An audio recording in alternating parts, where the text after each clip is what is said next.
Hello and welcome, ladies and gentlemen, to Tuesday Night Terrorvision. I'm your host, Pete, joined by my co-host, J-Man. Hey, how's it going?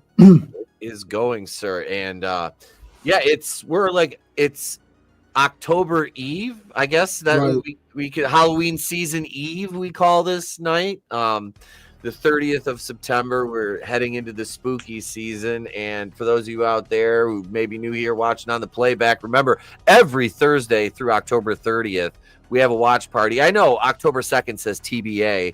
That's because we just agreed on Silence of the Hams for a Thursday night. Because what is Halloween season without a little Dom DeLuise?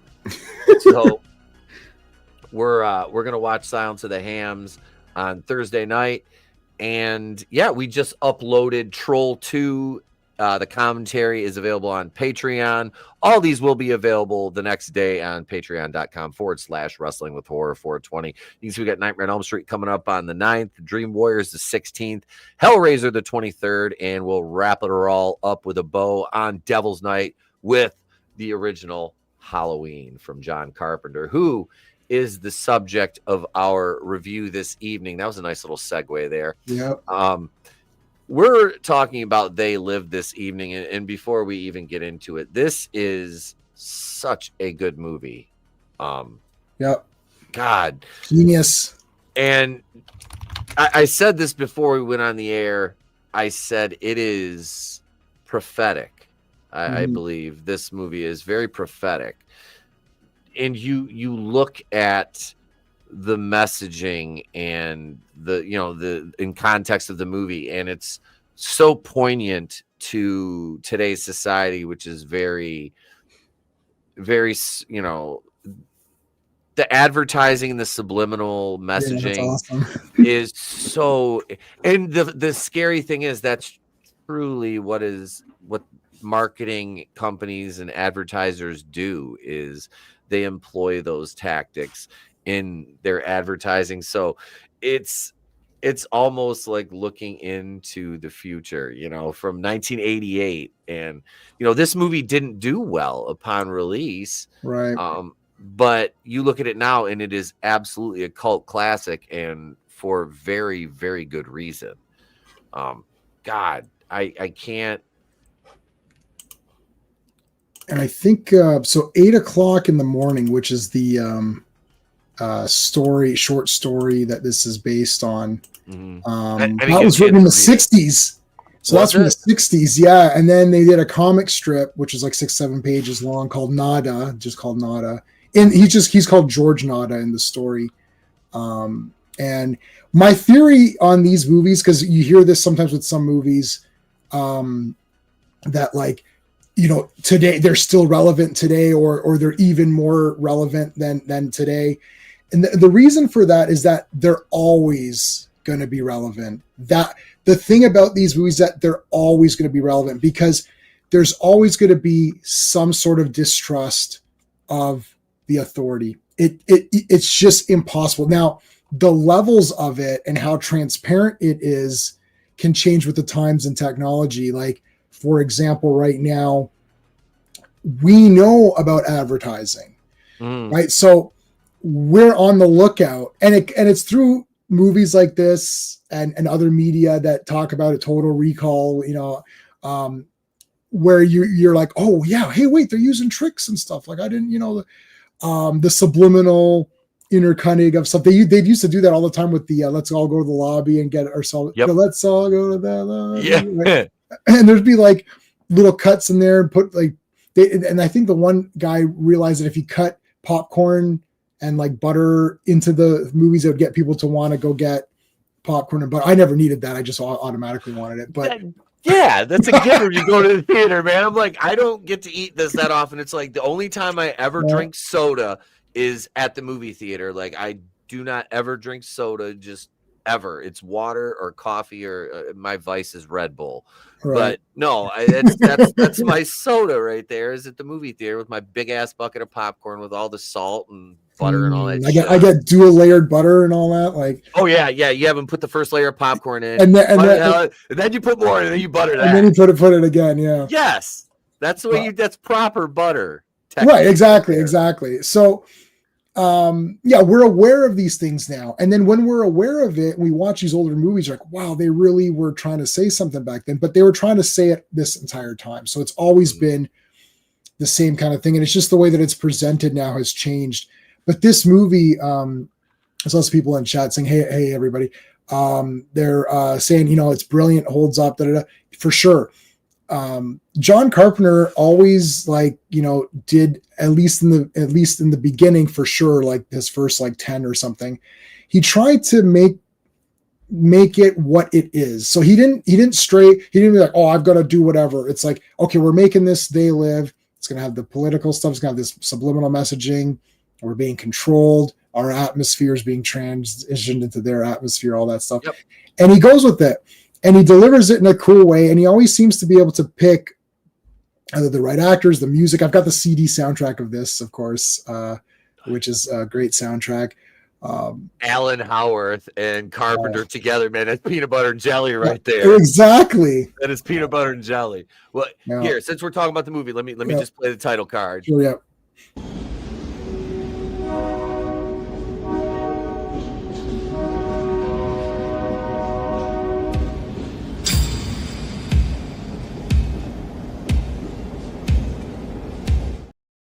I love that opening theme. It's like, God, I want to see John Carpenter in concert because I know he does yes. He does.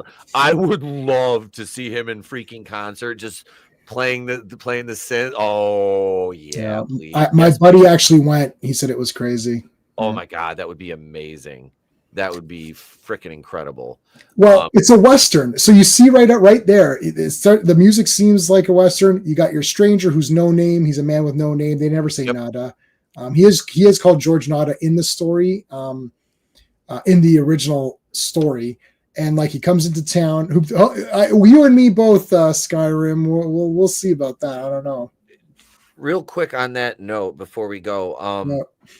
I talked about this last night on Nitro. For those of you out there new, check out the replay. We talked about Adam Scherr, a.k.a. Braun Strowman from WWE, and played Jason Voorhees. I'm like, that is a Jason freaking Voorhees. 6'10", 320 pounds. The guy's freaking biceps are bigger than my quads. I mean, he's got to shave the beard. He's got to get rid of that beard. The beard's got to go. You can't have when I made my hockey mask to wear down to the wrestling ring, I had my beard was real long. I'm like, I got to shave the beard. I can't have the beard sticking out from behind the hockey mask. But no, I think that would be amazing. Way better. That'd be awesome. Way better than the Jason Voorhees in Sweet Revenge, who was basically, for those of you, for context, I am 6'3" and 215 pounds, and I'm in very good shape. Yeah. The guy in Sweet Revenge was Michael Myers build. That's Michael Myers is what 6'1", 205. That's basically his list. Yeah, I'm Michael Myers. I'm 6 feet 199 or 200. So yeah, that's Michael Myers is not a huge hulking figure. Yeah, I didn't like that with Tyler Mane and all of that. No. That was it was a little bit too. It was a bit Jason. Yeah, you got to be Jason careful. Voorhees. You got to be careful on that. Yeah. They're completely different killers, but yeah.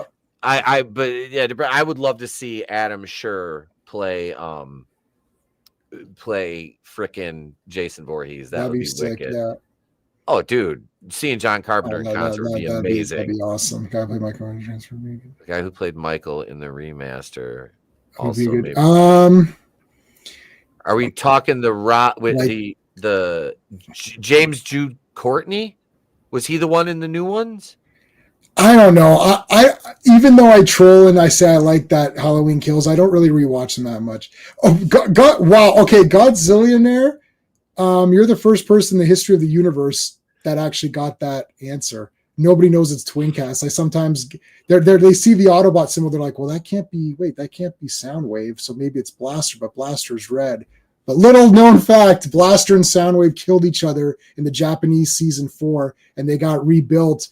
And Blaster became Blaster became blue and became Twincast, and Soundwave became black and was called Sound Blaster. Oh, wow. That's more Transformers knowledge than I had. Yeah, they kill each other. The two guys that have the tapes, they literally destroy each other to death. It's awesome. Holy shit. That's gnarly. Yeah, the Japanese, and then Cybertron blows up in the Japanese cartoon. Like, there's no Cybertron. And Mars gets blown up as well later, too. Jesus. Anyways. Huge. Yeah, I mean, sure. Was that was Tyler Mane? Wasn't it Tyler Mane? Tyler Mane is from the no, not from 2000. Oh no, he's from 2007. Yeah, that's yeah, that was Rob Zombie. What the hell was the guy's name that played Jason in the 09 one? Oh my god, I guess we could look it up. We have it. Yeah. Right? yeah. Halloween kill. I'll just say kills because then that 2021. That's right. So Jason. Well, Nick Castle still did some parts, right? But so who played Michael Myers? You think I would know this? Tommy Doyle. Yeah, James Jude Courtney. You're right. Okay. Was Michael. I mean, he was okay. I don't really. My problems is more the stories of those movies, not necessarily like. Yeah. Like the actor or whatever. Like I actually thought Michael Myers looked pretty good. We'll have to do like maybe one time we'll do like a ranking Michael's look or something video. That might be an interesting. We can do that. That would be an interesting video because I wouldn't even know myself. I'd have to like kind of look at. I've come here to chew bubble gum, kick ass, and chew bubble gum, and I'm all out of bubble gum. Goddamn, I love that scene. But no, I love that, like you said, the Western style introduction of Nada, his character. He just kind of breezes into town. You know, he goes through the job employment, can't find a job, so he goes to the construction site. You know, yeah. You look, and I've been a fan of Roddy Piper since I was a kid, and you look at him in this movie, and he's freaking built. Like, but compared to the other wrestlers, he never really looked that big. It's just kind yes! I was like, man, because he's about 240 pounds here. Like he was put together, you know. Yeah. But yeah, he's in the convenience store right now, and they're all talking into their watches. Absolutely. This movie. I didn't know anything. When was the first time? Let's do this because I've got an interesting history. What was your history with this? When's the first time you saw it? Did you know about it already, or when I watched it, I knew Roddy Piper was in it, and it was kind of like I was introduced to it as a commentary on society and consumerism. Okay. And I watched it for the first time probably in my 20s, maybe like early 20s, and I didn't really grasp the entire concept of it at the time. And now, you know, and then when I rewatched it in, you know, later 20s, early 30s, it was like, oh, you know, because I kind of had woke up mentally at that point. I want to say I was woke, but no, you have basically your red pill moment. Right. It happened in my early 30s, and it was like, so you watch it again and you're like, okay, this is yep, all right, you know. But I haven't watched it in about this is the first time I watched it about 5 or 6 years. Oh, so awesome. But goddamn, what a good movie. Like, and just like I said, just the messaging in the whole thing. I just clotheslined that cop and kicked the other one in the dick and punched him in the face. That was awesome. So yeah, no, so you're I think you're a bit ahead of me. I'm at 18 minutes in. I'm 40 minutes in. Okay. So he's just discovering the church and all that. So I was a John Carpenter fan. And my grandfather, who's passed away, but he was the best person in the universe. Whatever I wanted, he would go. So I collected movies, VHS tapes, and I said and video stores would close. Whenever they would close, they would sell off all of their inventory. So I'd get my grandfather to drive me. I'd be like, "You need to drive me to the thing." He's like, "Okay, let's go." So we drove, and I grabbed They Live, and what was the other one I grabbed? I grabbed like 2 or 3 at the same time. Anyway, so it was Supergirl. So I got Supergirl. Helen Slater. I love that. Hey, Helen Slater made you feel some type of way in the 80s as a boy. Look, that's a great movie. But anyways, no. So I grabbed They Live, and all I knew was John Carpenter, Roddy Piper. I like Roddy Piper. So I sat home, watched it. I had no idea anything, like zero knowledge. So I don't know how old I was, like 17 or something, or whatever it was. No, I couldn't have been that because I had my own car at 16. So it was before that. So anyways, I just watched. I was blown away. So it starts off kind of slow. I'm like, he's walking around like there's not much going on. But again, they're laying it out all the pieces. The church, and he goes to the church like there's no music. It's like there's music, but there's no one there. Like, that's weird. Yeah. And when you find that box of sunglasses, you're literally like him. You're like, why is this happening? Who cares? Like, they got some like knockoff sunglasses. And when he puts them on, he starts to see all this stuff. It's like, holy. And then when the person's like, hey, what's your problem? I was like, holy shit. And I was like, what? And then it's like the whole thing just amps up from there. Oh man, what an absolutely bloody awesome movie. I've read every Sherlock Holmes story from Arthur Conan Doyle. I read them in high school. I have a book of all of them. I haven't read them in a long time, but I've watched all the Jeremy. I'm a Sherlock Holmes guy. I watch all the Jeremy Brett stuff, but maybe the writers from the original stories from the 60s, and it's a very short story. We're talking like 5-6 pages. Like you can read it the next time you're doing a number 2 or something. You could read it. It's very fast paced. It's just this condensed. It's like the hypnotist. So it starts off with the hypnotist saying, "Wake up." He's like, so George woke up, and then he's like, "Oh my God!" I looked around and saw that some people in the audience were alien, right? And in the story, they're reptilian.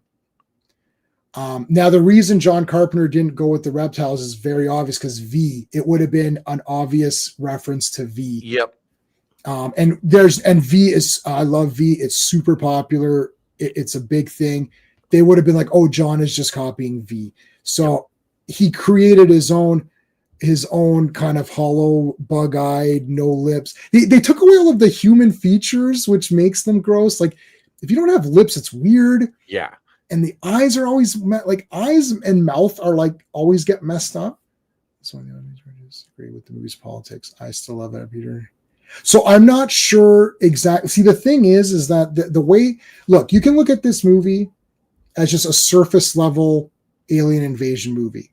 It's Invasion of the Body Snatchers, except they integrate themselves within us, and they're trying to control us through television and radio and those advertisements and magazines and money. It says this is your God on the bills.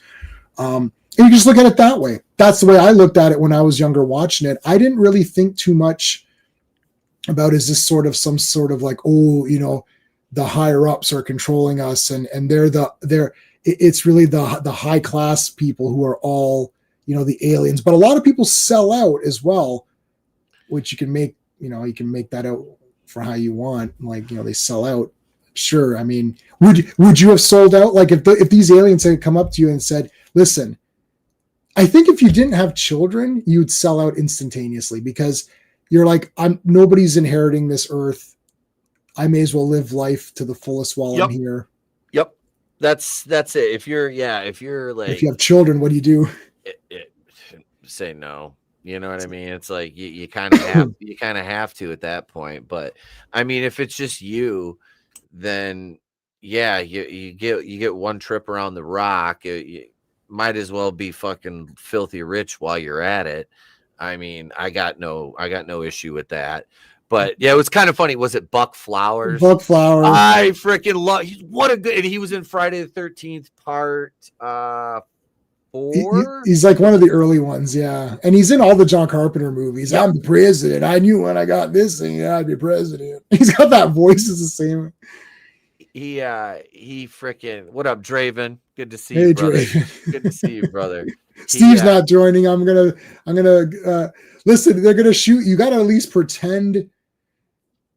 Peter Jason is a great role in this, where he says, "Just pretend to join." He goes, because then we get you on the inside. But anyways, yeah. Buck Flower.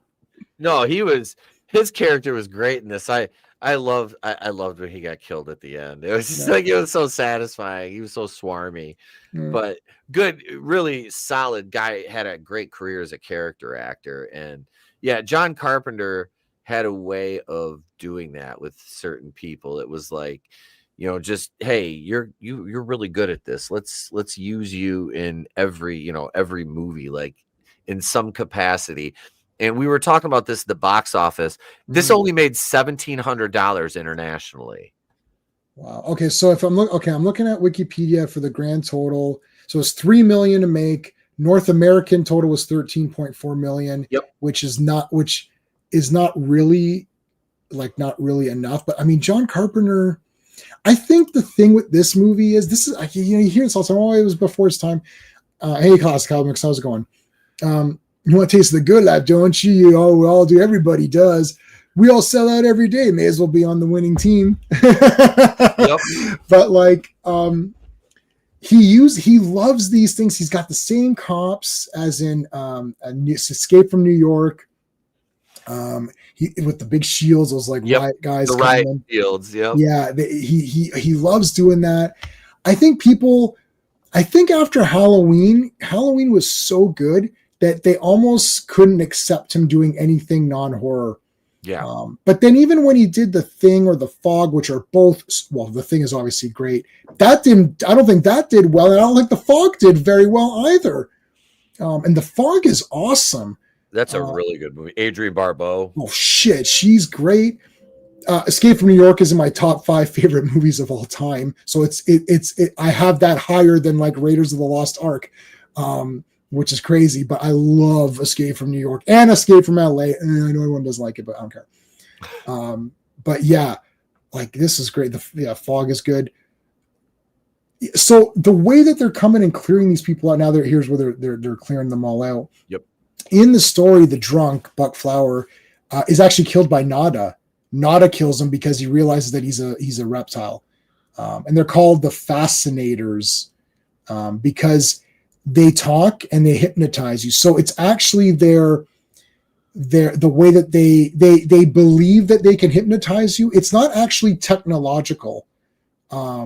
He defeats them in the story by getting to the TV station and killing the reptilian guy, and then talking, like allowing the reptilian guy to be on camera and talking as though it was him and saying, "Wake up, wake up, wake up." So he yells to everybody to wake up. But earlier in the story, one of the reptilians called him and said, "At 8:00 tomorrow morning, you're going to have a heart attack and die." And then he just dies because it's 8:00 in the morning. So he just has a heart attack and dies. They've controlled us so much that like internally we obey them so clearly. It's like, just have a heart attack. And then you cause yourself to have a heart attack. Like that's how crazy their control is. But once everyone wakes up, so it's the same as this. He dies and he doesn't know that he saved everybody, just like Nada gets killed and doesn't know that he saved everybody. But John Carpenter also took some stuff, which the story in the comic version slightly altered, but they're all it's the same. For all intents and purposes, it's the same thing, just extended and no wrestling match. Yeah, that fight scene, 5 minutes and like 30 seconds long. Wow. I was like, man, that's like one of my singles matches. Shit. Yeah. Yeah. Like, yeah, give me 5 to 7 minutes with a 2-minute entrance. I mean, we're working 5 minutes. That's a basic wrestling match right there. So yeah, that was a great, and I love the South Park parody of that. They did a shot for shot with was it Timmy and Jimmy?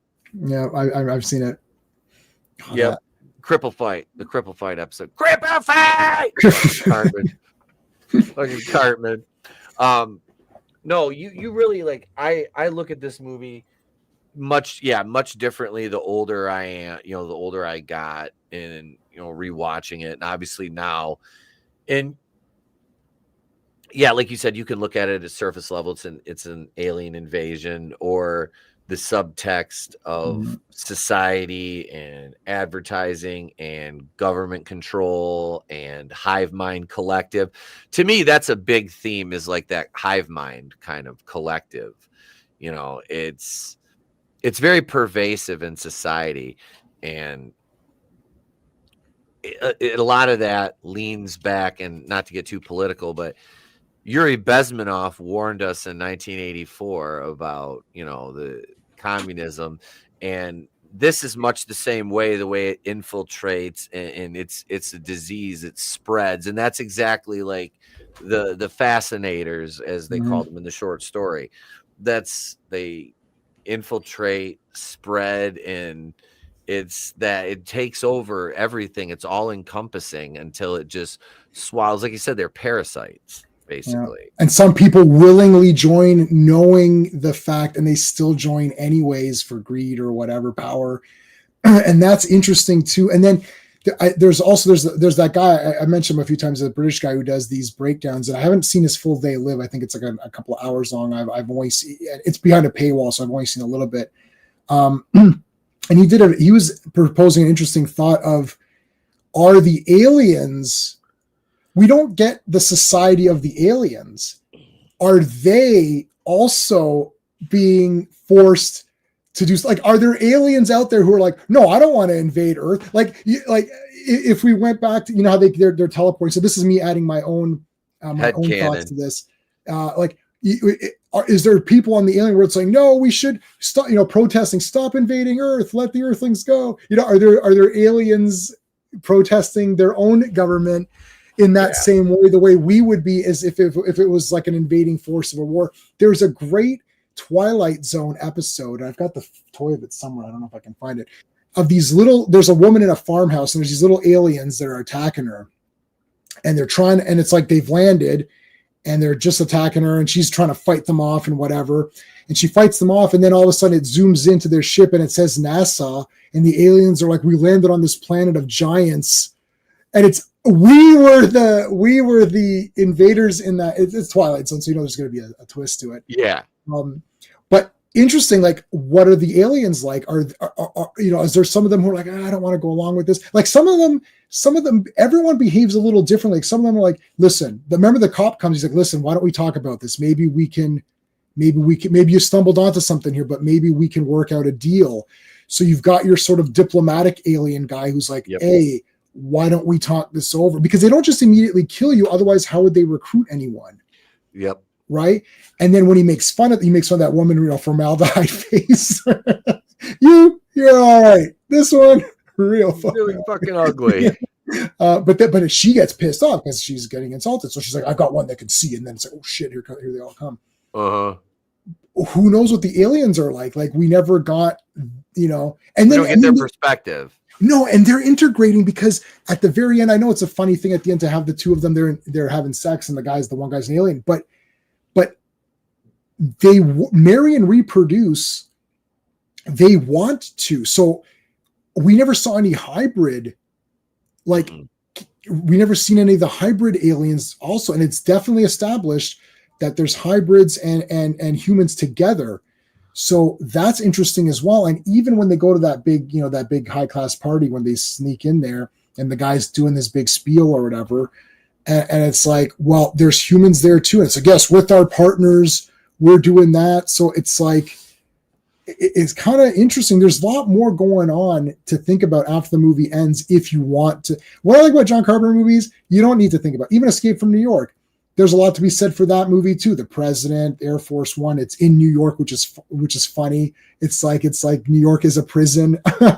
It's like is it a prison anyway? Whether it is in New York, it's a real prison, but is it a prison anyways? So John Carpenter always plays with these ideas. But the beauty is that you don't need to go that deep if you don't want to. You just be like, that was a kick-ass movie. I liked it. And when you rewatch it again, you notice things as you get older. And you're like, wow, that was a lot better than I gave it credit for, if you're willing to watch it. Because I've seen some people say, like, my grandfather watches, he didn't know, his English was not that great.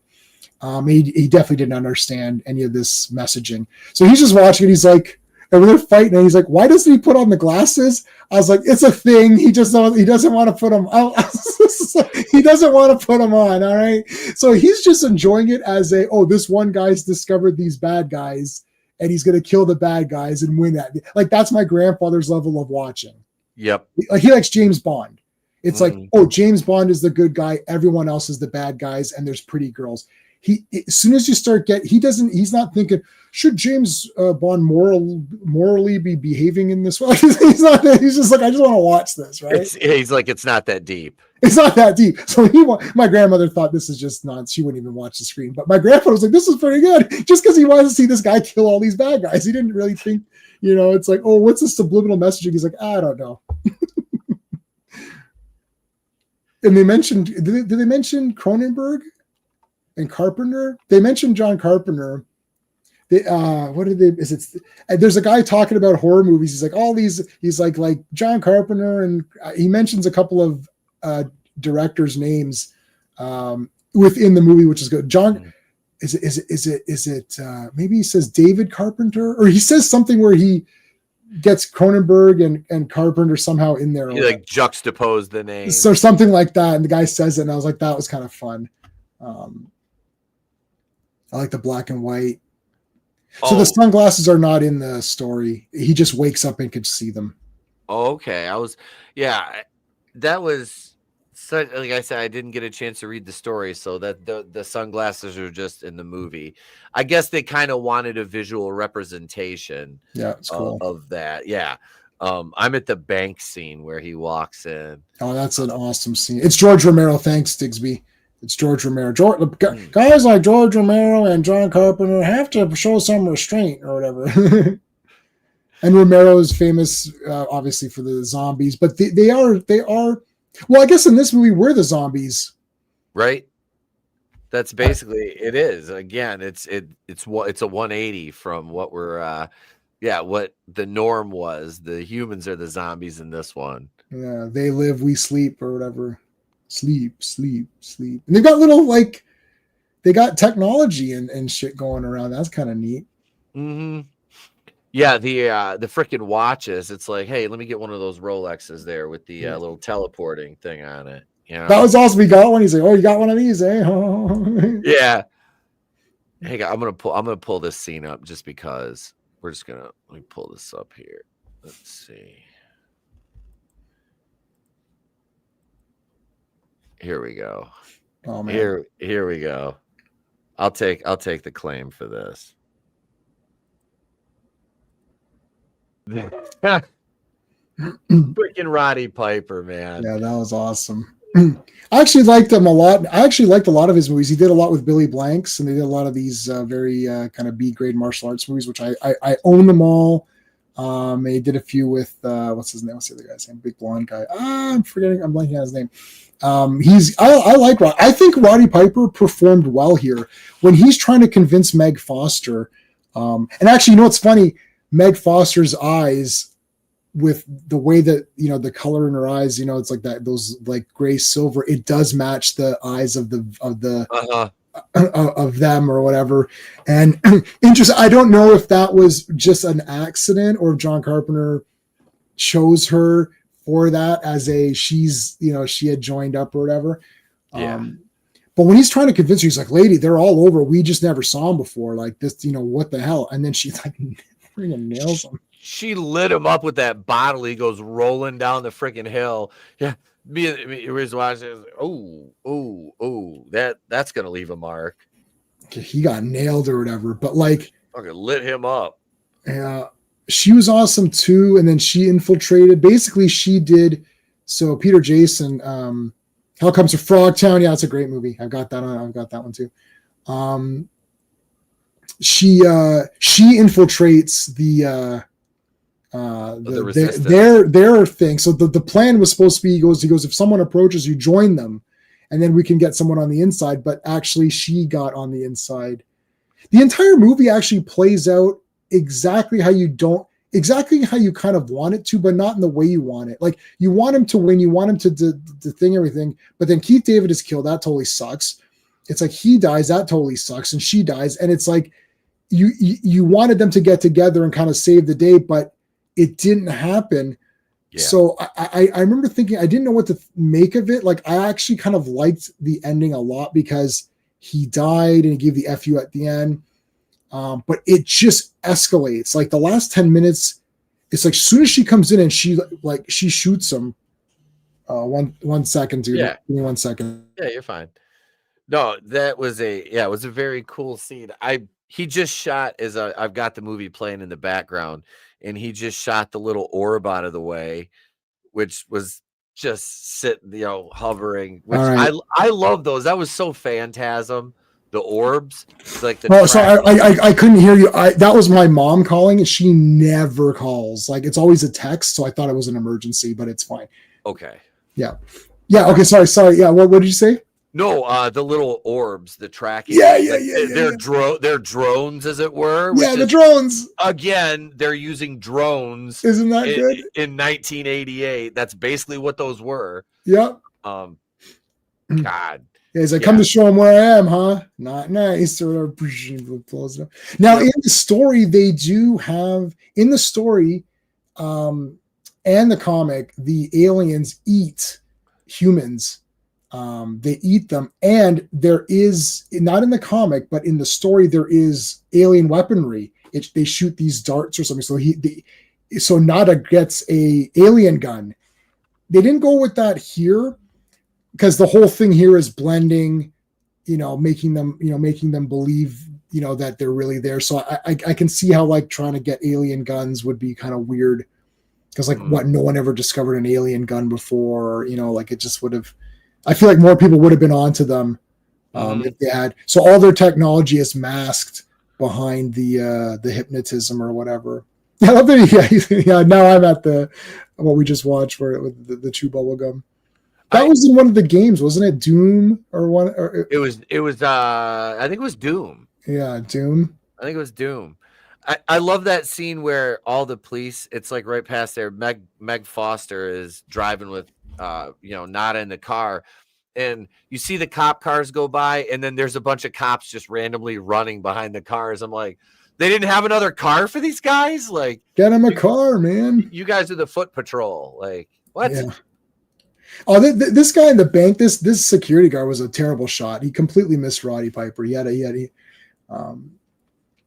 I love that they're at the bank, right? Like they're still keeping things. And even when the guy's talking, I like when there's just scenes where a human is discussing things with, like they show the guy's like, oh man, he's like, you got a promotion. The guy's like, you'll get a promotion, don't worry. He's like, oh man, I don't know if I'm gonna get one. And right, that's kind of cool. And then here we saw the teleportation the first time seeing the teleporter, which is really neat. Takes them underground or whatever. That's cool. But yeah, it ends how you want it to end, but in a kind of a sad way. You didn't think it would end that way, given like you thought Roddy Piper's going to be this super badass guy. He's going to take care of business, destroy all these guys, and save the day, and get Meg Foster at the end. And him and Keith David will be like, yeah. And it's like, nope, everyone's dead. Yeah, like that was kind of it was. He achieved his goal, but yeah, all our main players are dead at the end. It's kind of like what was that? Like Glory, like all the main, that's one of my favorites. I reenacted that battle. I had a big sand pile, and me and my cousin would take our GI Joes and our Star Wars action figures and reenact that. We built like trenches. We put like garbage bags. Oh my gosh! And put water in it and shit like that. Oh yeah, dude. We built things to scale. We had free time. But no. Jesus Christ, I lost my train of thought talking about GI Joes. No, so they're all dead. It's like it's just like yeah. It's just kind of depressing at the end, but yeah, Carpenter with that ending though, it was just like it was so John Carpenter. Yeah. What's wrong, baby? Dun, dun, dun, dun, dun, dun. Dun, dun, dun, dun, dun, dun. So what would happen after? Like, what's the next 2 hours look like? Let's say the cameras didn't turn off. Mm-hmm. There must be multiple TV stations running this across the globe, right? Like it has to be like the UN is involved or like how far, right? So like, I mean, so people are going to wake up right there for a minute. Like, what if there was a They Live 2? Like, what would happen? If they did a They Live 2, I would say it would end up being like like a war between them. Mm-hmm. Hey, Jamie. Hey, Jamie. What's up, girl? I don't think the aliens are that tough. No, they're not. Like, the only thing they have is regular weapons, and they have their watches and the hypnosis. At that point, it's not like they're physically overpowering or, like you see in other science fiction movies when they fight, the aliens. The aliens punch people and fly off. They're ripping people in half like fucking phone books. Right. it's not like that in this. Damn, Meg Foster was hot in this. Yeah, she's great as Evelyn too. Oh my God, I almost forgot that was her. Her eyes, like you just like there was a scene where she's driving the car and they have a clear view. Her eyes are so they're freaking crazy. Like they're crazy. It's intense. Yeah. I like how they show the effect of the glasses, what wearing the glasses does, like how it kind of tires you out. Right, it's breaking the you're more used to being hypnotized than not. That's why it's so hard to break it. Yeah, it was it's just another cool like little touch they throw in there. I like when they clearly establish rules in a universe and like okay, so everybody's under the spell, but there are people who they've figured it out. They have to wear these glasses, but you can only wear them for so long because the effects of the hypnosis with the glasses countering really, really knocks you out. Yeah. You see the world in black and white. That's interesting. Yeah. Is that just an aesthetic choice, or is he saying something? Now you see there's good and evil, and that's all that matters. A man animal doing the work of a cyclo. Oh, yeah. Oh, hey, where's my I'm on page, like, I think I'm a couple hundred pages into that book. That's Battlefield Earth. The L. Ron Hubbard's book. Yeah. Well, that book, I've not finished it. It's very long. It's an absolute masterpiece so far. I don't care about Scientology. I don't care about what people do outside of their thing. Just the book on its own is friggin' awesome. I've never seen the movie. I've never seen the movie. I just watched, like, Joe Blow Horror did a video on how bad it was, and I knew it was. Oh, she just knocked him out the window down the hill. I could mix that. I could take this scene from that movie and make one of those. No, I just make one of those Jet 2 holiday shorts out of it. Okay. You know what I'm talking about? Have you never heard that? I know what you're talking about. Hang on a second. Hang on. I have a plethora of them. Just for a second, we're gonna break kayfabe here, and we're gonna go over to Nitro. And I see these reels all the time. Let me see. Let me play one here. That's probably. Oh, this one's fun. We'll play this one. Nothing beats a Jet 2 holiday. And right now, you can save £50 per person. That's £200 off for a family of 4. I'll send you the one that I have. I made 7 of them yesterday. It takes me like 10. All I do is scroll Twitter. I'm like, let me find a ridiculous situation. Right. And we just put the Jet 2 holiday fucking audio over it. I'm like, those are all going on I've got, like I said, they're going on my TikTok and my Instagram and stuff like that. But no, Piper and Keith David's relationship in this. I got a wife and kids back in Detroit. I'm like, shout out to the home state. I'm like, okay, so I can imagine if this was LA, I can imagine how bad Detroit would be. Oh yeah, see, that's the thing. We never got a chance to see. I wish they would have showed different regions. Yeah, I really like one of my favorite things, and I said this. Hey, Brendan, how's it going? This movie's a masterpiece. That is correct. That's my buddy Brendan. Hey, how's it going? I showed this one to you, right, Brendan? See, if we were hanging around, like I'm gonna show people all this crap. Like, when we watch it, it's like, don't just come in with an open mind. Like I'd have guys over every day, all day until I got married. Like I think I've been married 17 years. So previous to 17 years, every weekend, all day, guys come over, movie time. Let's watch and anything go. And it's like, just trust me. It's like, don't come in with your big preconceived notions or what you think you want to watch. I'll tell you what you want to watch. And then we'd be like, They Live, throwing like Conquest, throwing a Fulci, throwing Demons. I remember my buddy came home like, have you seen Demons? No, we're watching it. Oh no, I'm not sure if I'm in the mood for it. I'm like, you're in the mood for it. And then when it's over, he's like, you know what? I was in the mood for it. Demons. I swear to God, I watched that one. Yeah, we watched it. The theater, the movie theater. Yep. Yes. Yeah, the movie theater, okay. I was gonna say I thought we watched that one. Brendan said basket case. Yeah. I grabbed those the other night. I'm like, I've only seen the first one.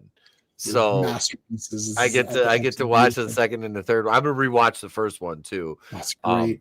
Did you know that in Brain Dead or Brain Damage? I will look it up. It's the same. Frank Henenlotter made the same movie. I own every movie he's ever made. He hasn't made that many.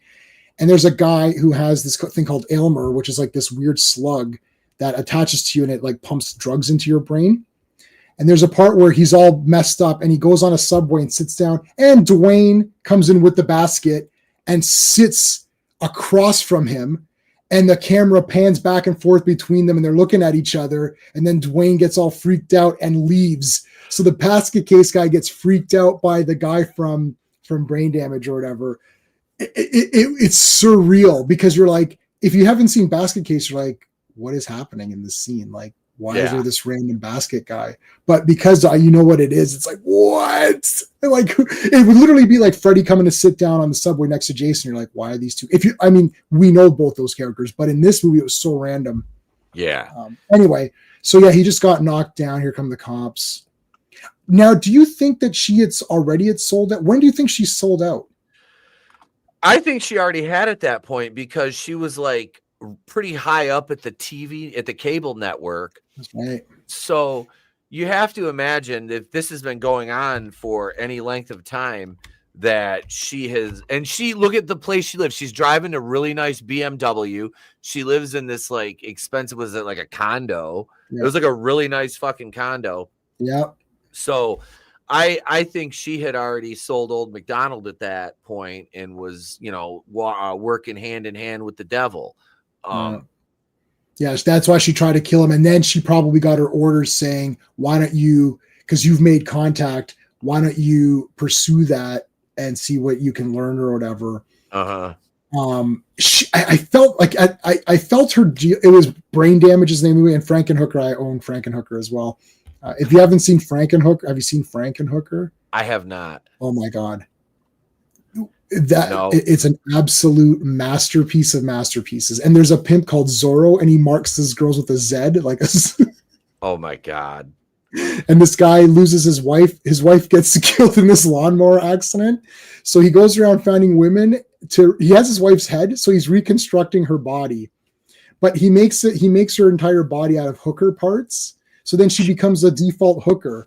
So he's like, oh no, my wife is now a prostitute. And he's all upset over it, but he made her out of prostitute parts. So this sounds clearly like an amazing masterpiece. And I own it. I own it on VHS and DVD. So clearly it's amazing. Yeah. Evil Lynn is awesome. So yeah, I think you're right. I think she'd already sold out. Yeah. He just happened to grab her by just by chance. And then she was told by her higher up producer saying, see if you can wheel this guy in. Maybe we can figure out what's going on. And because he had just made contact with those resistance fighter guys, that all just kind of worked out perfectly. And yeah, see, like Keith David here, like Keith David's a great actor. Yeah. He's legit in any of these movies. And he's like, look, I can't get involved in this. He's like, I'm walking the white line, in the middle of the road. He's like, that's the worst place to drive. I love that. Got a little bit of sense of Running Man here with like, the world looking for him now. And we're about to get to the. Have you reached the wrestling? They're in the middle of their 5 to 7 right now. Right. All right. So yeah, they're doing. He's about to do it here. He comes back for the glasses. And I remember thinking the glasses were so cool because it's just generic items like the watch. Everyone's got a watch on, so it doesn't seem inconspicuous or whatever, or it's inconspicuous. Yep. And you got your sunglasses, which you put on the sunglasses. You think it looks cool, but then it'll show you how the real world or whatever. That's cool. Yeah. Oh, this is. Yeah, he's trying to get back in and find the glasses in the in that trash compactor thing. That was cool.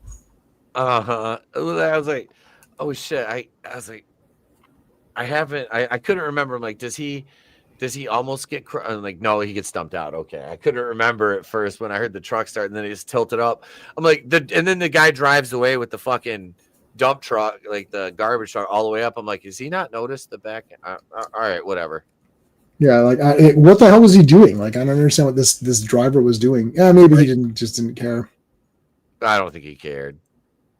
But yeah, then they get the contact lenses. They got the new ones. That's kind of neat. Yeah. Instead of the glasses, they went to contacts. I was like, oh, cool. That was kind of this little more inconspicuous than walking around with the Blues Brothers sunglasses on. Yes, and the Penguins go see the Penguin. Favorite Macali comic says favorite movie. Yeah, it's one of my favorite John Carpenter movies, and it's probably one of my favorite. It's one of my favorite movies. It's one I like to rewatch every so often, just because I find that like where would it? So I'm about an hour in. So an hour in, everything is super established. It's all good. It's all done. Yep. Now you're just watching it play out. So the pacing, even though it's slow in the beginning, the thing with it is that it's not slow if you rewatch it, because everything that's being said, you can tell. It's like, oh, this guy knows, the preacher. He's like, they're all around us. They've been here a long time. So it's like, oh, he's preaching the truth, right? And then you're watching the people watch TV. And they're like, oh, I'm getting a headache. It's like, oh, my head hurts. It's like, because the TV's telling them what to do. That's cool. The church stuff. And, oh, yeah, we're running a nice, mission here and helping people. Alien Encounter number 6. I don't have the comic. No, but I've got a PDF of it. Just the 6 pages called Nada. Just that comic. I don't have I don't actually own the physical comic. Do you want to take a look at it? Yeah, you can pull that up. Hold on a second. I should have it on this computer here. I do have it on this computer. Nice. I don't have all my comics on this computer, but yeah, I've got it. All right. It is there. There we go. Nada. So this is from Alien Encounters number 6. I never collected this series. I don't know anything about this comic at all, except that it has the story. So there's Nada. He woke up. See, it just starts off with him awake. There's the work 8 hours, sleep, marry and reproduce, right? All that stuff. He turns off the TV. He gets a call where it says, tomorrow at 8:00 in the morning, your heart will stop. And he's like, okay, that was weird. There's the aliens. Huh. In the comic, they didn't do the reptilians, the reptoids or whatever. So there's the drunk guy. There's your Buck Flower kind of guy. And he just smashes him to death. He just kills him. He comes back home. Now in this one, he goes to visit his girlfriend. So Nada has a girl. Okay. And he's like, and he sees that she's normal. He's like, wake up. I want you to wake up. You got to wake up. And she's like, I'm awake. What's your problem? He's like, no, wake up. And she's like, what's your problem? And he slaps her to try to wake her. And she's like, ow, like, what are you doing? And then her neighbor comes over. He's like, holy shit. So he literally grabs a knife and stabs the neighbor. And she's like, you just killed the neighbor. And he's like, no, that wasn't the neighbor. Then he goes to where the neighbor was from and he sees that he's living with this thing. So he kills this thing. And then you could see that they're eating humans. Oh, geez. Like there's skeletons everywhere. So now he's killing them all, and then he sees their weapons. So he grabs some weapons. He comes back, he takes her car, and he's driving, and there's like a roadblock because they're after him. So he escapes the roadblock. He comes here to talk to this guy, and then he calls back the guy who called him, and he's like, I know how to wake everybody up. He's like, no, don't do it. So then he goes to the TV station, shoots everybody at the TV station, goes up the stairs, right? So this is all from the movie, right? Yeah. He gets up, bingo. There's the guys waiting there, blah, blah, blah, blah, blah, kills all of them. Now there's the recording. So they're recording this guy talk, and he kills it, but he leaves it on the screen, and then Matt does the voice of it. So he's like, wake up. Wake up and see us as you all are and kill us. It's like, what? And then they all look, and they're like, what's going on? And you can see there's the bed having the, right? And then it's 8:00, so he just has a heart attack and dies. He just melts away and dies. You're like, okay. So he died anyways. Jesus. But yeah, it's pretty close. Like, I mean, this is the Cole's Notes version, right? Like, but pretty interesting that it's I do prefer. I do prefer these humanoid aliens with the no lips and the weird eyes. It's creepier. I think in a comic book, doing it as that squiggly monster is kind of fun and makes it a little bit more fun. But I think if you did that in real life, in real live action, it would come across as silly and not creepy. Like it could be silly because the movie does have some silliness to it, but like when he's like, "Hey, what's your problem?" You know, you're like, "Oh shit." Yep. That was fucking. You're like, "Oh," and I don't know how old I was, but I was like, "Oh man!" And that woman's like, "We've got one that can see," and then he looks up and everyone's turning. You're like, "Oh shit!" So if they were these weird squiggly monsters, you'd be like, "Eh." It wouldn't. It would look wonky. It really would. Yeah. They were eerie looking. It was like you said, the eyes and the kind of. It's basically like looking at somebody without their skin is what. Yeah. To me, it's like you just see like the muscle and tissue. You know, kind of like in Hellraiser when Frank in Hellraiser, Frank in part 1 and part 2, Julia and all that. That's what it reminded me of. Julia's the worst villain in the universe. I hated her so much. She's a great actor because I couldn't stand her. I was like, "Oh, you bitch!" But she was so good. The second one, she's bringing all those guys home. It's like, and she's killing them all, taking their thing around. Yep. But they're kind of like skinless, and then they're blue too, so we don't get to see them in color till the end. And they're like blue with like reddish bits and stuff. They look really weird. Yeah, the coloring on them was an odd look, but it worked because you wanted them to like stand apart when they were in their alien form. So it was neat. I dig this. I didn't see who did the cinematography on this. I want to look at that. I did not. I don't have all of the I've got Wikipedia up, but it doesn't have all of the. Look in here. John Carpenter reuses the same people all the time, but you can always tell like it's just got that kind of like John Carpenter, like it's like you knew what you were getting kind of a thing. And either you were in or you were out. I know. I was looking at okay, let's see. It doesn't say over here on IMDb because I don't have IMDb Pro. Yeah, I don't have it either. Let's see. I know. It's like I don't want to pay for it. Yeah, I have zero interest. There's like there's enough internet. Right. Like I'm looking at John. Let me see what was coming out around this time for John Carpenter. So here's the film. I'm looking at the filmography. So Dark Star, I have that. I own all of his movies. So so Halloween, Fog, New York, Thing, Christine, Starman, Trouble, Prince of Darkness, They Live. So this is right after Prince of Darkness, which I don't think did that well. We did review Prince of Darkness on Tuesday Night Terrorvision a while back, which I really like Prince of Darkness. I know it kind of scored like decently. I think we had a blank one. I enjoyed that one. I think I would call that one slightly underrated, where people kind of dismiss it. And while I don't think it's like the best thing ever, I don't think it should be dismissed as being, it's not that good. But I haven't seen The Ward, but all the movies that he that he directed full on, I pretty much like them all.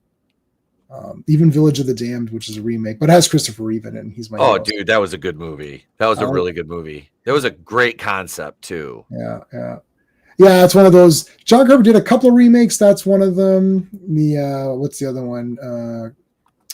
The Thing is a remake, I guess. Yeah. I haven't watched Vampires in a while. We should do that. Oh, I haven't seen that one. We watched that a couple of years ago. I love that. That's a great movie. Gary B. Kibbe. Okay. Let me see. What other ones did he do? Yeah. Classic is saying this is the last really good one since in the Mouth of Madness. Well, Memoirs of an Invisible Man is a different kind of movie, and I thought it was fun for what it was. Mouth of Madness is next, then Village of the Damned, then L.A., then Vampires, and Ghosts of Mars, which I love. All right. Do you want to hear the movies that Gary Kibbe worked on with John Carpenter? Here, I'll give you his movies that he did. He did Prince of Darkness. They Live, RoboCop 3, In the Mouth of Madness, Double Dragon, Village of the Damned, Escape from LA, Vampires, Ghosts of Mars, and The Librarians. That's just his movies. He's done television as well. Yeah, so see, you could tell all of those John Carpenter, that's all those later ones. John Carpenter's like a lot of these guys, these auteur guys, who he gets very familiar with his people and he likes using them. Mm-hmm. And if they're working, use them. And I appreciate that. And I think that's how you get your kind of your fan followings. You get people very loyal to you, and they're always going to talk good. And the thing with John Carpenter is that because these guys, he keeps bringing these guys back, it's like they're going to be like, yeah, we like working with him because he's a cool guy and he knows what he wants. And I don't think there's any of these. I'm looking at his entire filmography. I don't think there's any John Carpenter movie where I'm sitting there thinking, God, I really don't feel like watching that tonight. Yeah. Invisible Man, I actually like Chevy Chase. I think he's great. I don't care what he's like in real life. Oh, he's a mean guy. Okay, well, I'm not his best friend, so whatever. I love Chevy Chase, but yeah, I mean, I haven't seen The Ward, even though I own it. It's what's her name? Johnny Depp's girlfriend. Oh, Amber Heard. Amber Heard, yes. Amber Turd. Amber Heard is in. Oh, she's fine. I don't know. I don't ever. She never did anything to me. So I just the shit in the bed thing for me is just hilarious. I can't. And then there was pictures of her shitting on the street in like South America, like literally shitting on the street, and it's just like, well, maybe she had to. Maybe she really had to go. She's in South America, man. That food, it could have, upset the stomach. For sure. Yeah. This was his last really good film, aside from In the Mouth of Madness, which I like that one too. That's a great movie. Yeah. I really like John Carpenter's Vampires. That is the James Woods, like that character was a 1980s character that was in a movie in 1998. Yeah. I fucking loved it. I love James Woods in that. Ghosts of Mars, I think I enjoyed it. It's not a great movie, but I enjoyed it because it has a really good fucking cast. Yep. And it's a remake. Have you seen Assault on Precinct 13? I have not. So it's a remake of Assault on Precinct 13, but Assault on Precinct 13 is an urban thing. Assault on Precinct 13, I love. It's probably like top 3 John Carpenter's. Like I love it. Basically, it's like this. All of the gangs have teamed up. So the Hispanic gang, the black gang, the white gang. I think there's an Asian gang too. They all form one super gang. It's like the Warriors, but like one, and like they just go randomly start shooting people. And actually, if you don't know what happens, I actually almost don't want to tell you because there's a death. Have you heard? Don't look anything up. Have you heard of the Assault on Precinct 13? There's like a famous death scene. Oh my God. No. So this almost got it banned immediately, but there's a famous death in it. It's pretty goddamn shocking. I'll tell you that much. Anyway, it's shocking even now. And because of that, all these events take place. There's an empty police station. Yeah, the orphans. You see what you get, Warriors. You see what you get when you mess with the orphans. Nobody beats the riffs. So like so it's basically there's cops. The police station's abandoned, but there's a few cops left. Some death row inmates who get dropped off because one of them's sick. And then this gang is attacking the police station when they all have to team up. So the cops and the criminals have to team up. And the main criminal is Napoleon Wilson. And that is the name and Desolation Williams is the counterpart in Ghosts of Mars. That's Ice Cube or whatever. So it's like, it's the same kind of movie where they have to team up together. But okay. I love Assault on Precinct 13. I just love it's got all these great lines. And it's like, you look like someone spit in your socks. And, and it's like, and Duke is in it from Apollo's manager from Rocky. Apollo Creed's manager, that guy, he's in there. And they have to team up against this gang. And it's crazy. The guy's like, they don't care. It's like they do this blood oath to destroy everybody. And they're like, they're just going to kill everybody. It's like, yeah. And they don't give a shit. It's basically Night of the Living Dead, but the zombies are are a bunch of youth gangs. And you remember Escape from New York, where the guy with the crazy hair delivers the ring and he's like, he has the finger. That guy is in Assault and Precinct. It's all the John Carpenter guys, so you recognize them all. Anyways, I'll see if I can. I'll loan you that. Okay. It's very slow in the beginning, but like this movie, it's slow, but it sets up it's setting up everything. Yeah. And when it goes, you're like, oh yeah. But yeah. Now I'm watching the guy. It's like they are turning our atmosphere into their atmosphere. It's like they're all around us. It's like the bearded guy who's trying to talk to us to get it. Now they're having the underground. See, so much happens so quickly. The cops just raided it, and what's her name? Meg Foster had just showed up there. Right. And now he takes her with him, and then they have the shootout in the alleys and stuff, right? Yep. Oh, they get separate. I guess they're going to get separated. Oh, I love this table of guns here. Here's all the weapons. That reminds me of I'm Gonna Get You, Sucker. Oh, that's a great movie, yeah. That fucking Isaac Hayes, you can never have too many guns. Then he fucking trips on that bullet, blows himself up, shoots himself, like every freaking thing. Yeah. He's got the bandoliers.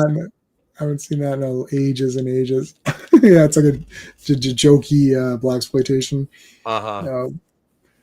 Yeah, this is good. They got the watches here, so they get some of their watches. See, I like this. So what I wanted to say earlier was I like private war movies. I like where there's just like one guy or one or two guys that know about something like Phantasm, Escape from New York. All of these movies that I like, you can tell it's like either one location or only a few people know about it. Because I always feel like I'm like, ooh, I'm in this resistance gang and we're going to take these aliens down. This feels really cool. I like that feel. Like with Phantasm, I like that, it's me and Reggie and Mike and we're going to take down the tall man. This is going to be cool, right? We're going on this mission to take him down. And, Escape from New York, it's like, I got 24 hours, got to get in and get out. Like that's going to be good. So I love those kinds of movies where it's not, not like, obviously I like epic movies too or something, but it doesn't always have to be epic. And I sometimes find that with these little ones, you can do character stuff and you can throw more neatness into it. Oh yeah, those guys were there too. They do have some of the guys at that meeting that were from that, what do you call it? Like where, I don't know, like that, like, I don't know, not old age home. What am I trying to say? Oh, the shelter. The shelter. Jeez, yeah. So some of the shelter guys are in there in the background. They did come along. Yeah. Yep. Yeah, that's one thing you were talking about, like the private war type movies, and this is that type of movie, but it has an epic scale. Yeah. We just don't see it. It's right. Like this is one battle in, like you said earlier. After the movie is over with, if the cameras never stop rolling, what would it look like?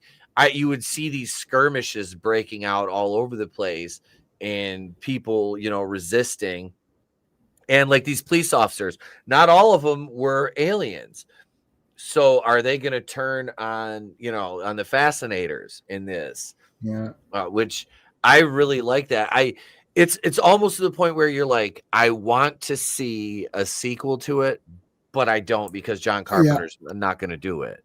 Right. I agree with you. Yeah. I wouldn't want to see this in anyone else's hands. And I wouldn't want to see this made by Hollywood today. No. Well, they would throw in a different set. The problem is that whenever they have, they say this for Star Trek all the time too. It's like, oh, it's a political thing. It's like, no.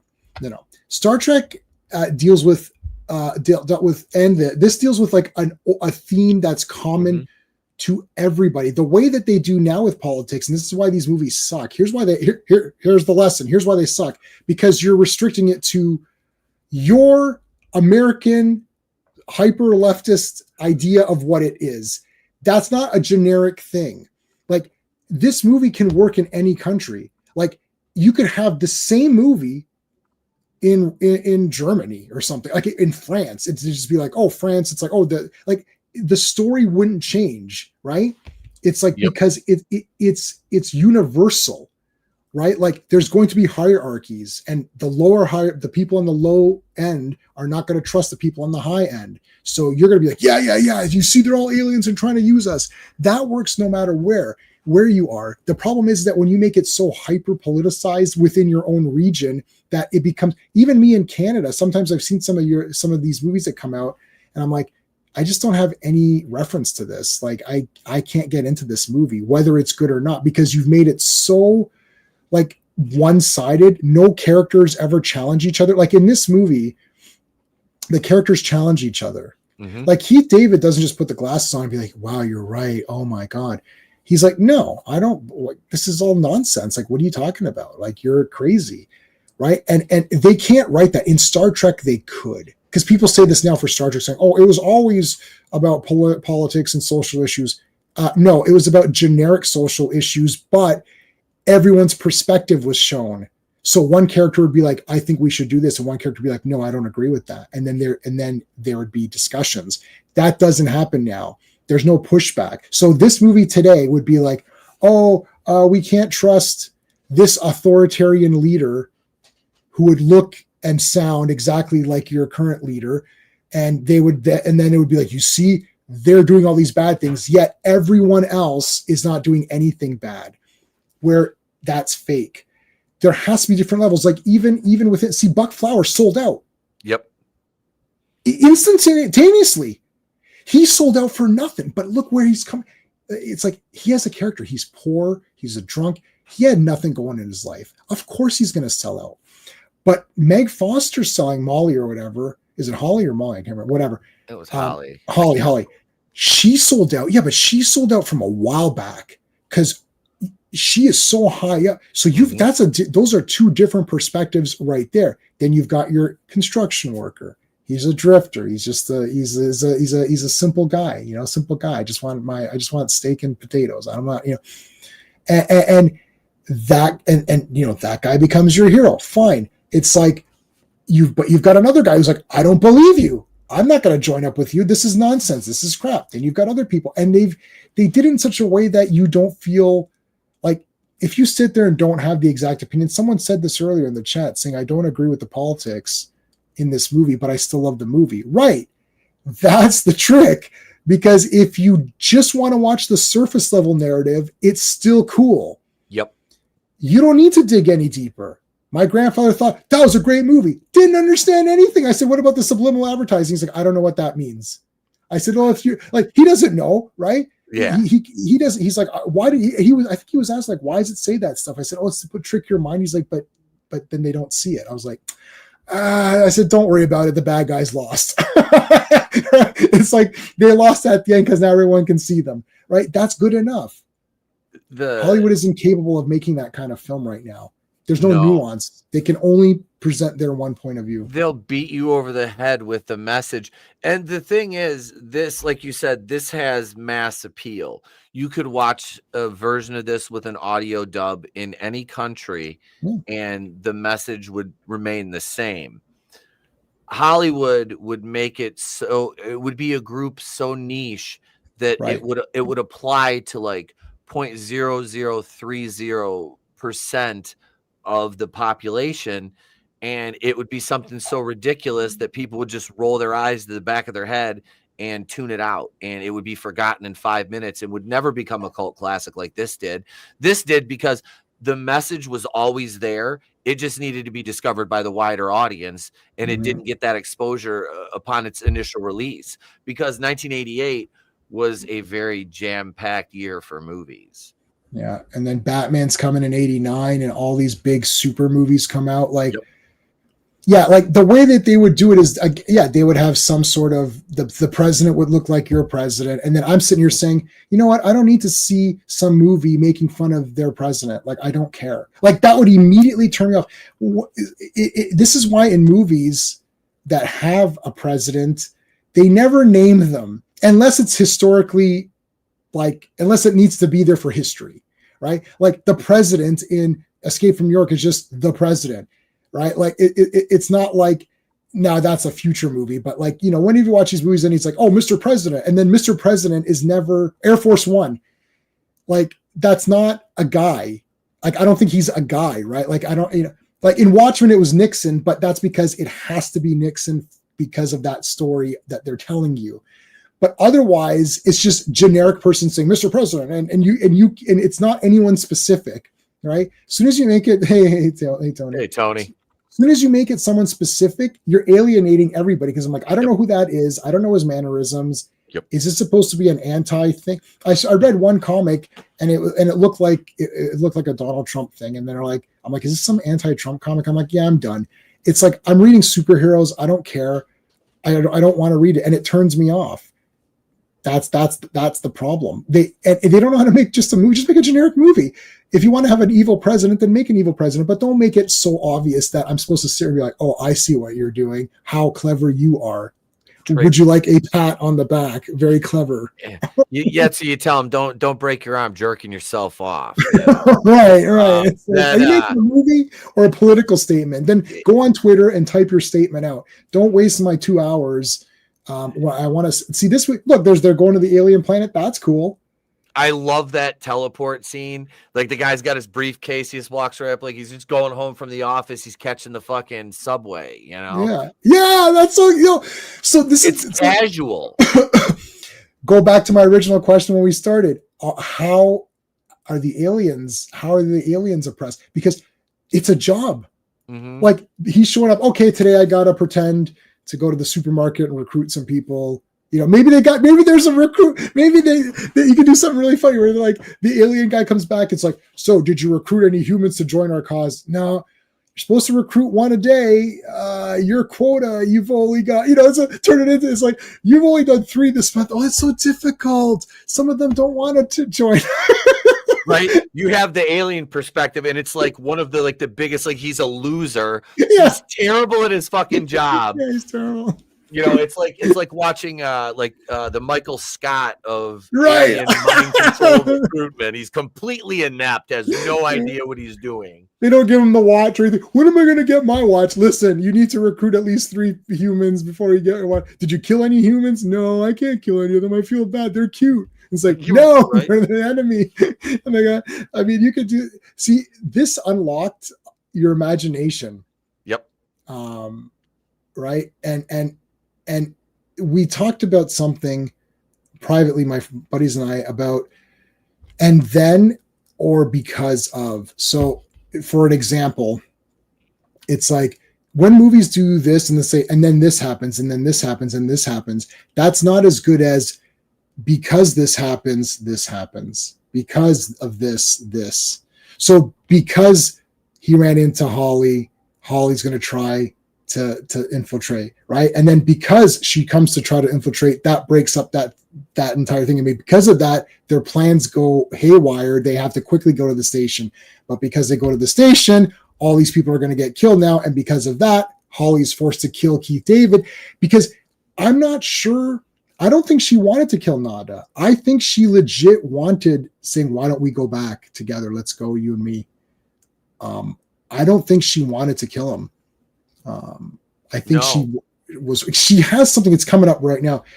It feels like she's likes him still, kind of. I don't know.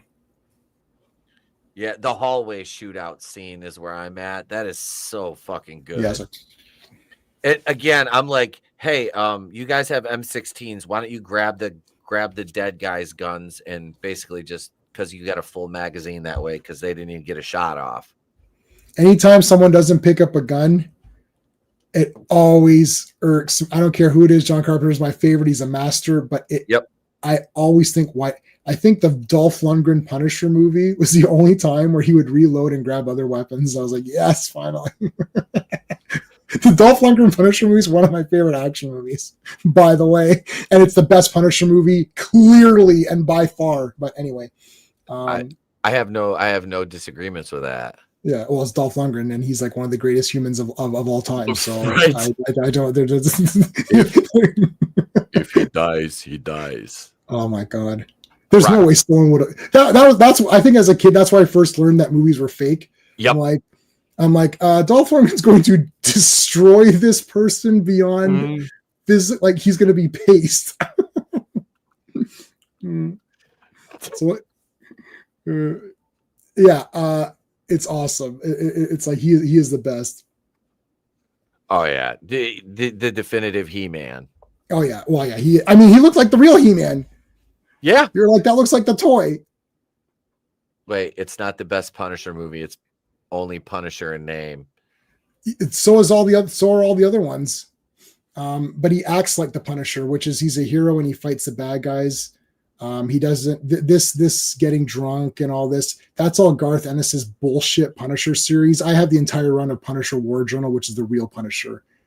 The Thomas Jane one, yeah, where he walks around with a fire hydrant and he frames people. He makes it look like Laura Herring is having an affair on John Travolta. Does that sound like the Punisher? Like, he just should just shoot people and kill them. Like, why? It's like, and then people will say, oh, he's doing psychological. No, he's not the psychologicaler. No, he's a hammer and everybody else is a fucking nail to he destroys these people.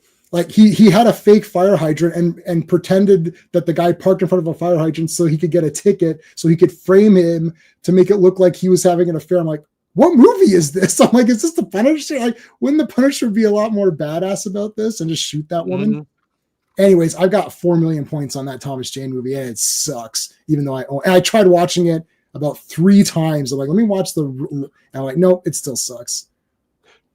Thomas Jane looked good. I like Thomas Jane. I like the actor. He looked good. There's some, decent. And Kevin Nash got stabbed for real in that movie. I don't know if you knew that. Yep.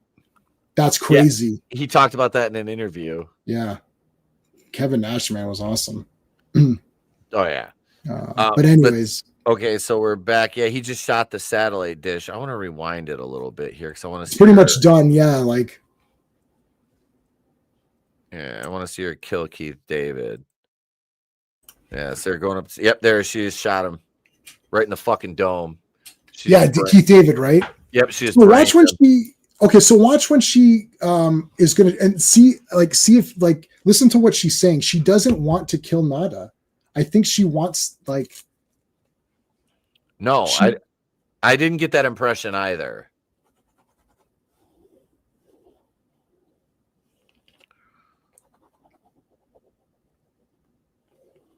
Yeah. Yep, she just asked. She said, "I'm clear. Are you?" She even gave an action movie line. Mm-hmm. And they're just like, let's just go. This is like a video game. Yep. It's literally a video game. It looks like Contra. They should play the music. Dun, dun, dun, dun, dun, dun, dun, dun. Holly, let's go. No, don't take her with you. She's come inside with me. Oh. But actually, that's a clue, because why would she just go back and pretend like everything was okay after that raid?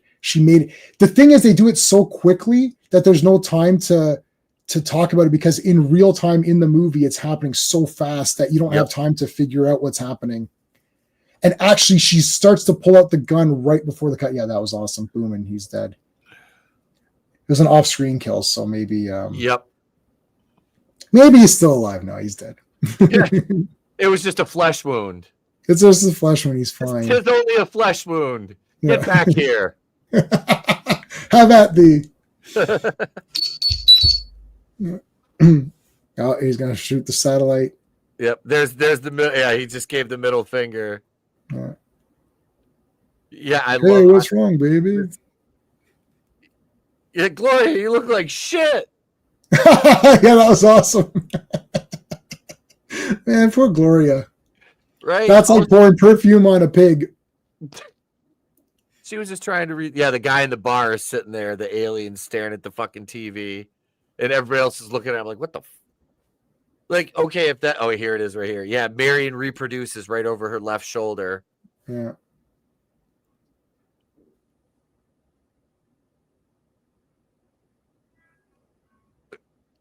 God, that fucking music is awesome. And I'm downloading this fucking score now. This is I've got the score. I'll see if I'll burn it. I actually have the actual CD of it.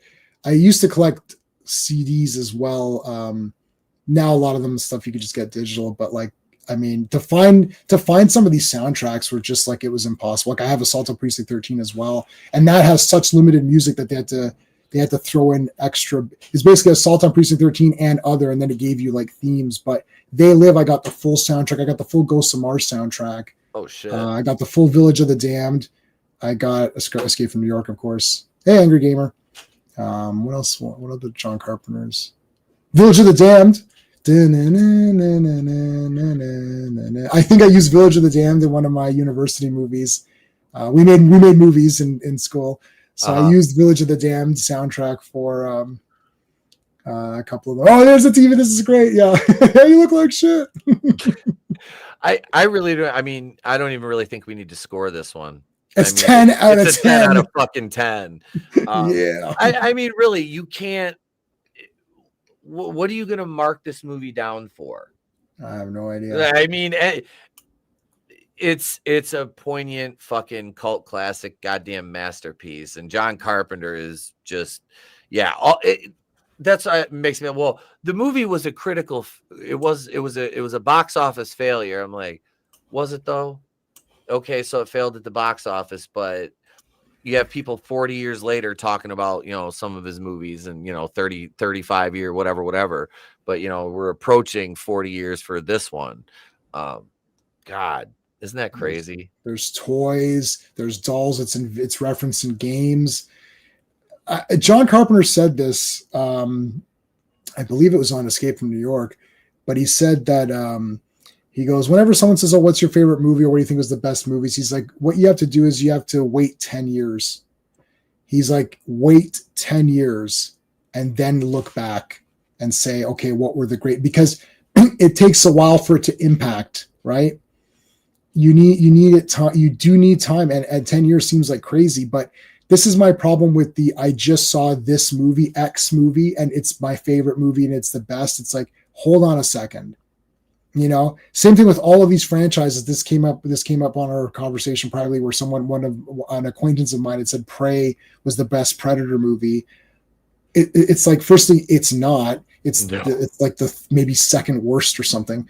But anyways, it's like, firstly, it's not that great of a movie, but secondly, it's definitely not the best Predator movie. But like, how can anything new? It's like, oh right, James Bond, new James Bond comes out. Oh, this is the best James Bond. So the past 30 movies, they just didn't get it right till now, right? They thank God they finally figured that franchise out, right? I hate that kind of thing. Yep. Friday 13th, whatever comes out now, and you're going to see all these apologists. This movie will come out and be like, wow, back to basic. They do this with Star Wars. You see this. We're back with Star Wars. We're not back. No. Like nothing after Jedi is better than Jedi. That's not an opinion. It's like, that's a fact. It's like, there were things that were okay, right? Oh, that was pretty good or whatever. But anyway, so same thing. It's like John Carpenter. If you throw that name out there, that has meaning. And this is one of the big ones that is known. Like, everyone knows the sunglasses, the chew bubble gum.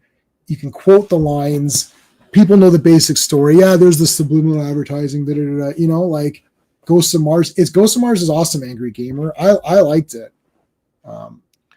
Yeah, I enjoyed that movie. It's not something. It's not something. I know a lot of people didn't like that one, but I thought it was all right. I saw it in the theater. Great. I walked out. I was like, that was pretty badass. Everybody that has a speaking role in it is awesome. Pam Grier's in it, and like, yeah. I mean, come on, Jason Statham, very early Jason Statham role. Yep.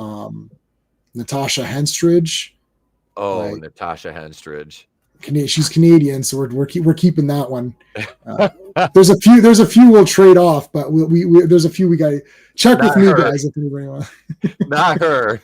We're not trading her in. No way, forget it. She's a national treasure. Yeah, we're keeping her. There's a few people we're keeping. Some of the other ones you can have. No problem. But you don't want them either. That's the problem. Nobody wants them. We'll ship them to Mexico. It's fine. Sure. Yeah, well, they keep saying how great. I'm sure it's great. So. Well, you're about to go find out. Go find out. You've been deported across an entire continent almost. You got. Yeah, you just. Hey, we're gonna go there. No, you're not. We're moving you one, and that hit P1. Yeah. It's not ground level. You're going down even one. They launched. Don't launch out of the Airbus too soon. You need to go a little further south of the border there. I guess that's about it. That's it. 10 out of 10. There you go. 10 out of 10. For those of you who don't know, if you're not a subscriber, I am a independent professional wrestler. I wrestled last Saturday night. If you want to see our match, it's available on the playback from last night. But here's a 19-second synopsis of how things went.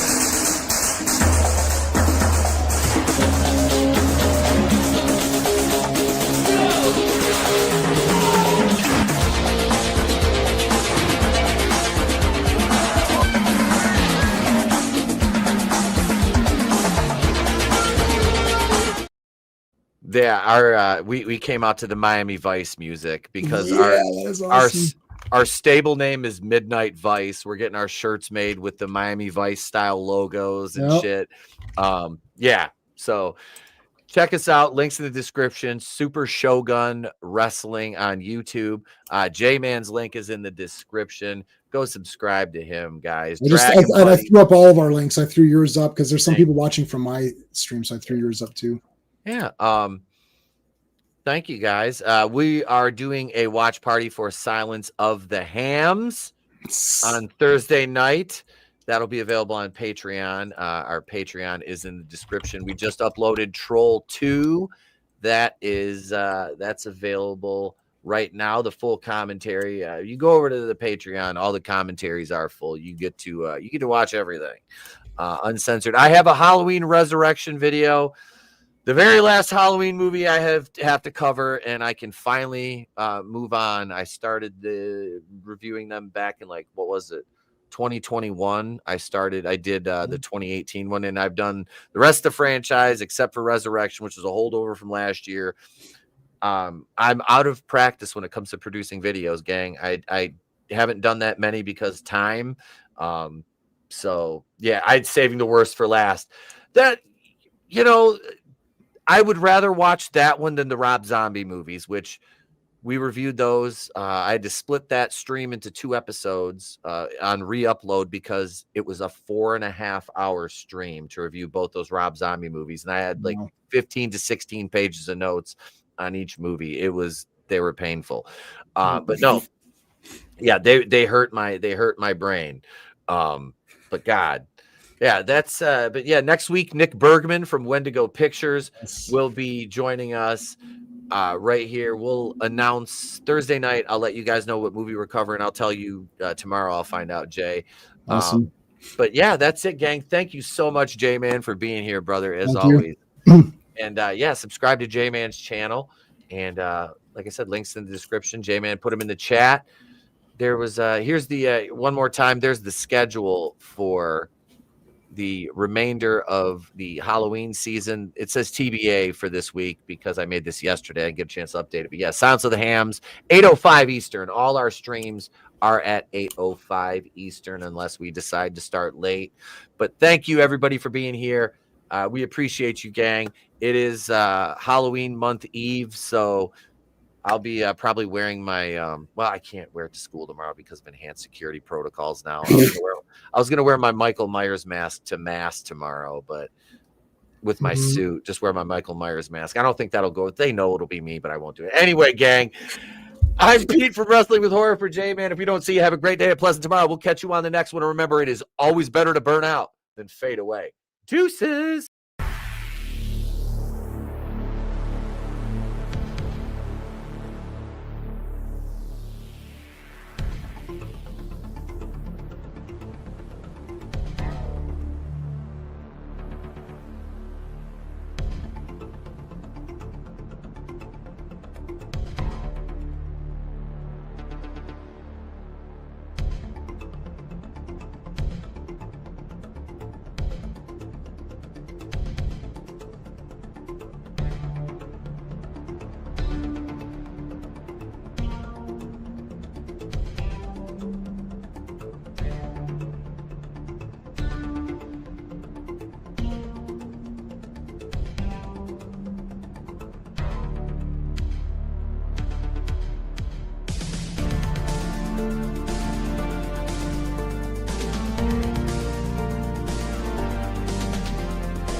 Patreon.com